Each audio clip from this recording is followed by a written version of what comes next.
I'm sure you've been hearing all about all the things Elon Musk has been up to and all the access to sensitive government systems, programs, and data. Your data. President Trump says that's okay because in his mind, Elon Musk doesn't have any conflicts of interest. Everything that he has done thus far, going to all the agencies, shutting off access, getting access to federal payments, that all has yours. You're okay with all of that? For the most part, yeah. If there was something that didn't have my okay, I'd let you know about it really fast. And you think there's some areas where you wouldn't let him work because he has conflicts of interest? If there was no, I haven't seen that. And he would know not to do it. So we haven't had that yet. But if there was a conflict, we would let him work in that area. But who gets to decide whether Elon Musk has a conflict of interest? Elon Musk? What does the president consider a conflict of interest? And why doesn't he think that Elon Musk has them? And do you agree? So I'm going to show you the facts in this story and you can decide for yourself.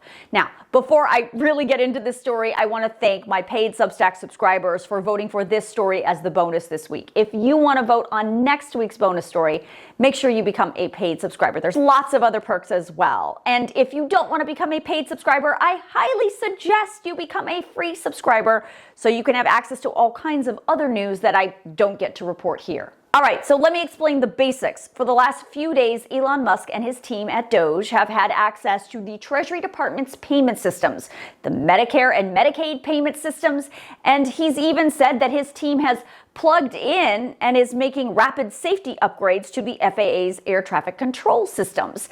And he and his Doge team have effectively pushed to shut down major agencies like USAID and the Consumer Financial Protection Bureau. Those aren't the first, and they're probably not going to be the last. And I want to make it very clear. Those Treasury payment systems distribute trillions of dollars approved by Congress to all kinds of contractors and state agencies and you. And they most definitely include lots of sensitive information, as do the Medicare systems.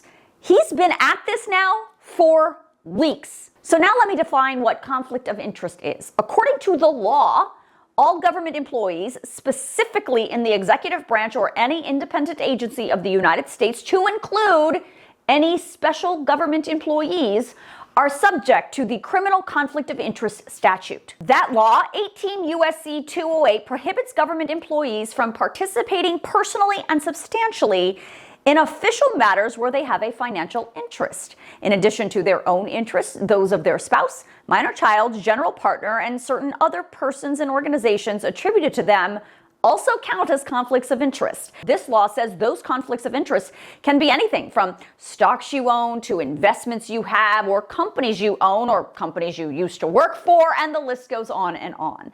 The law says if you have those conflicts of interest and you are one of those types of federal employees and at the same time participate personally or substantially through a decision, approval, disapproval, recommendation, the rendering of advice, or investigation, you can be subject to prison for between 1 to 5 years and could be subject to a civil penalty up to $50,000.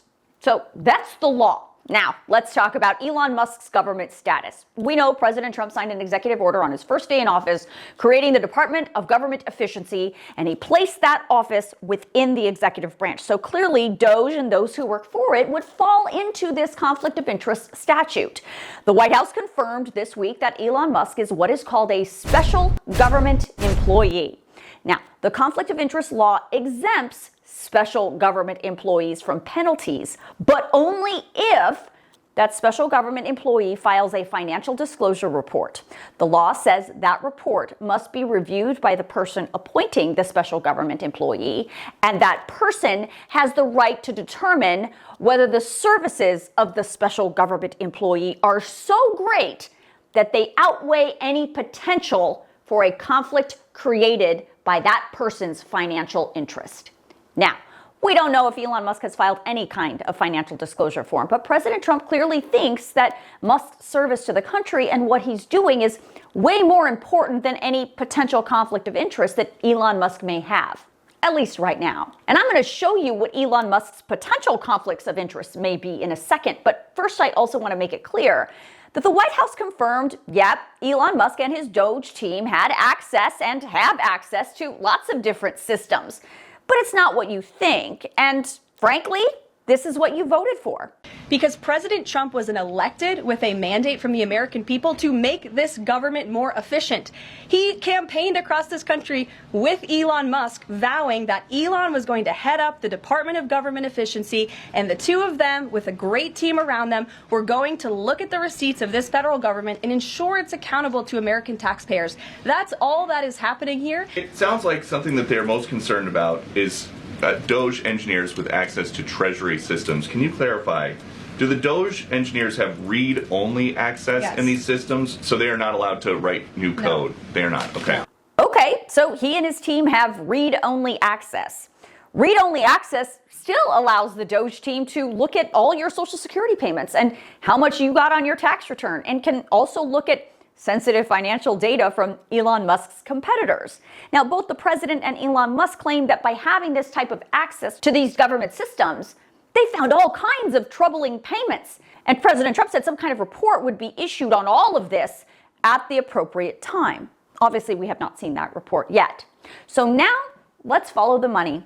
Elon Musk has received and is currently receiving billions of dollars from the federal government through massive government contracts for his companies, Tesla and SpaceX. Those are your taxpayer dollars. And before I share with you the numbers, you need to understand that according to the federal government, when I use the word obligation, that means the US government has formed a binding agreement between a certain government agency and that government contractor to produce goods or services. It doesn't necessarily mean the money has gone out, but an obligation means the government is legally on the hook to, at some point, pay. Okay, if you're not already sitting down, you may want to have a seat for this next part. According to open source government data, since 2008, when Elon Musk took over Tesla Industries, the government has awarded $85.8 million in contracts to Tesla through more than 6,000 individual transactions. Those contracts were made with the Department of Defense, NASA, and the Department of Homeland Security for things like batteries, converters, and more than $288,000 of miscellaneous weapons. Tesla's most lucrative government contract year was 2017, when the company received $9.3 million in contract obligations. Now, let's talk about SpaceX. The actual name of that company is the Space Exploration Technologies Corporation. And since 2008, the federal government has awarded $20.1 billion to SpaceX through more than 1,800 individual transactions. More than 70% of those contracts were made with NASA for things like space operations. That's no surprise. But SpaceX also has lots of contracts with the Department of Defense.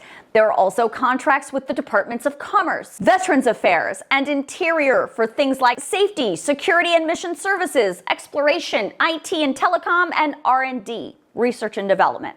SpaceX's most lucrative government contract year was last year, 2024, when the company received $3.8 billion in contract obligations. So, since 2008, the United States government has done $20.2 billion of business with an Elon Musk company. That's our money, and it doesn't appear that his government contracts are going to be drying up anytime soon. Now, the fact is, this is how the federal government operates. I'm not saying it's uncommon to see huge government contracts like this going to private companies for goods and services. This happens all the time. It's pretty normal.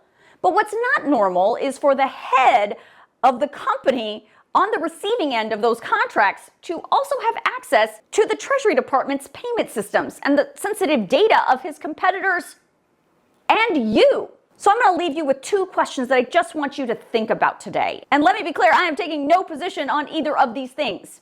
Question one, if you're upset that unelected federal employees or bureaucrats were allegedly making spending decisions, even though lots of times they were technically doing so at the direction of Congress, why aren't you upset that an unelected billionaire who has no ties or loyalty to the US government is making unilateral spending decisions with no supervision from Congress? And for bonus points, I want you to remove Elon Musk's name from the equation of that question. Pick any billionaire. Pretend the billionaire doing this is Bill Gates or George Soros or Rupert Murdoch. Take your pick. And question two, is $20.2 billion enough in your mind to to create a conflict of interest? Or is what Elon Musk doing so important that it outweighs any conflict of interest?